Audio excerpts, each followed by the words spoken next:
R's does it take to make a capital T? 1 or 2? 1, rather, just to make a T. I know you got to have the straight one. I'm looking at the one that crosses it up above. You got the line here, vertical. I'm looking at horizontal. You got to have 1, right? All right, so keep this in your mind. Whenever you find these eyes, and all that, you find that single bar, don't you, at the top, the one that crosses through it, right? Well, that's a single line, and that means he's talking to one person. Right. I say unto thee, I say unto thou, thy, whatever. It's singular. Now take that same vertical line, how many stripes or strokes does it take to make a Y? 2. 2. 1, 1, right? So anytime you find ye, how many people are you talking to? More than 1. More than 1. That's exactly right. How hard is it to understand the King James Bible then? Not that hard. Well, when we get to these and thous and thys and ye, it's pretty simple. If it starts with a T, it means singular. If it starts with a Y, it's plural. So notice when he says, ye are the light of the light of the world. Who's he talking to? More than one person, isn't it? Well, beloved, tonight, if you are saved, if you are a child of God, then you are supposed to be the light of the world. The problem is that we're either ashamed of Jesus, we're in sin as we're seeing just a moment, and we hide our light under a bushel, and we cannot shine for Jesus. Right. Amen. So the moon is the type of Christ. The type of the church. And so by that we mean that the light of the Son, Jesus Christ, is supposed to bounce off of us into the darkened, sin-cursed world. So that we can be the light of the earth, the light of the world. That's what the moon does. It reflects light, the light of the sun. But sometimes the moon is dark, isn't it? What we call a new moon is this right up here. Now we're going to get into a little bit of application. This is a new moon right here. Everybody see it? Yeah. Now what this means right here is that's how it looks to us. When you have a new moon, you can't see any light. Sometimes some of the older folks call that new moon the dark moon. Because in that week during the orbit of the moon around the earth, there was no light reflected off of that moon. You see? Everybody on the same page. Why is that? Because right here, let me show you. The sunlight comes from this direction. And the moon, where is the moon? It's between the earth and the sun. So what happens? The moon cannot reflect any light. Why? Because it's not in the right place. It can't reflect any light because it's blocking the light. And that's exactly what you have when you and I are in sin, or we get our big fat selves in the way. We get big puffed up heads and we think we're something, and to a lost and dying world, you get Mr. Dr. So-and-so, and he thinks he's hot stuff, and he thinks he's hot stuff, but boy, he starts lifting his own self up, and he blocks the light of Christ. Amen. When you and I are in sin, that's exactly what we do. We block the light of Christ to a lost and dying world. Do not be a new moon. Do not be a dark moon. Let the light shine. Amen. Let it shine. Amen. But you know what I find?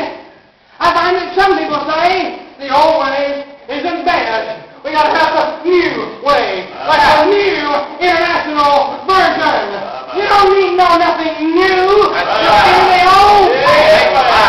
You don't need all these new songs. Some of them are good, some of them are junk. Just give me the old songs, the old hymns, the old good folk paths. You don't need that new. Amen. Give me the old paths. Right.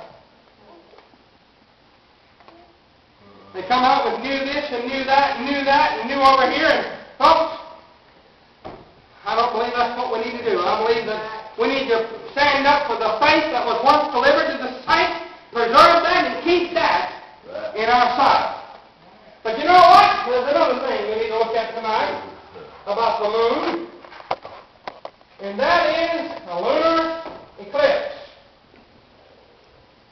You didn't know you were going to a little bit about astronomy tonight, didn't you? Well, I called a semester of it to him, Gregory, and I have to say he learned the truth. All right, now, anybody in here ever seen a lunar eclipse? Yeah.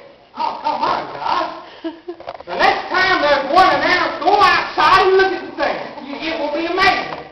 You know, in the Bible where it says, and the moon shall be turned to blood, well, you'll actually see the thing turn orange.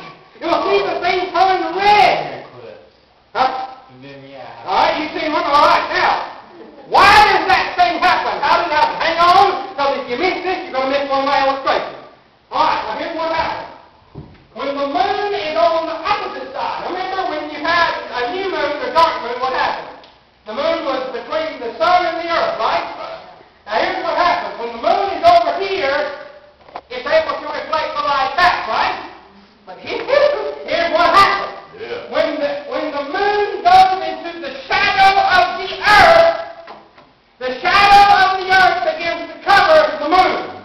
And as it goes into the shadow, we call it the penumbra, and then the umbra, it goes in, and that's when it starts to look like a bite taken out of the moon. And slowly, over a course of a few hours, the moon will get darker and redder and browner and more orange. It will keep getting darker and darker until full totality, when the thing will be blood red, it will be deep orange, it's never the same color.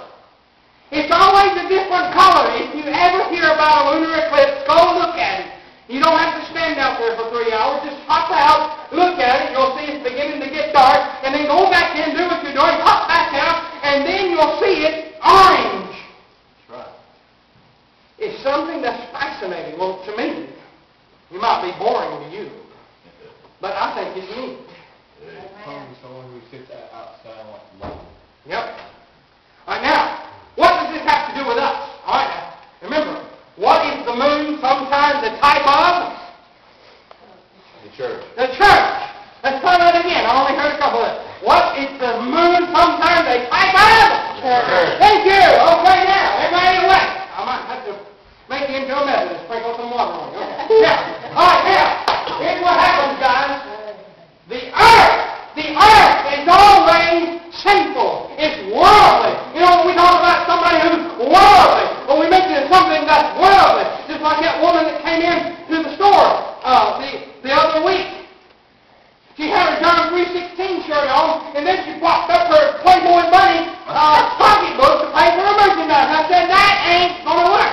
That don't look right. It don't seem right. Why? Because we are supposed to be separated unto righteousness. We're supposed to be separate from the world. And folks, here's what happens to us sometimes. When the church, when we believers get into the shadow, into the influence, into behind the shadow of the world, it causes our light to fade and go out. It causes us to become a new moon, a darkened moon.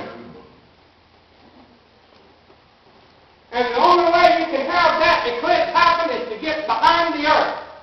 And there's too many believers tonight around the world that are hiding behind the world. They're hiding behind the things of the world, the music of this world. You can tell me all day long, oh, it's Christian rock, it's Christian this. As long as we change the word, folks, listen to me.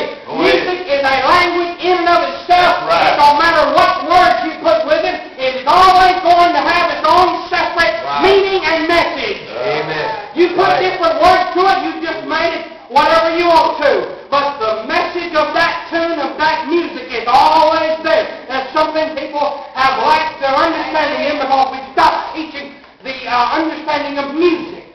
Amen. That's why I cry and grieve that we would go back to a classical education. That they would begin to teach music again, because we need it. Not how to play the banjo or the guitar or play the harmonica or the piano, but the meaning and message behind music of itself. That's right. Amen.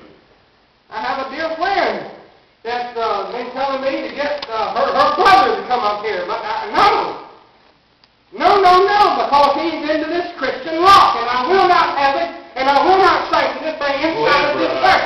If you choose to listen to it, that's betwixt you and God, but not inside of the church. Amen. Right, brother.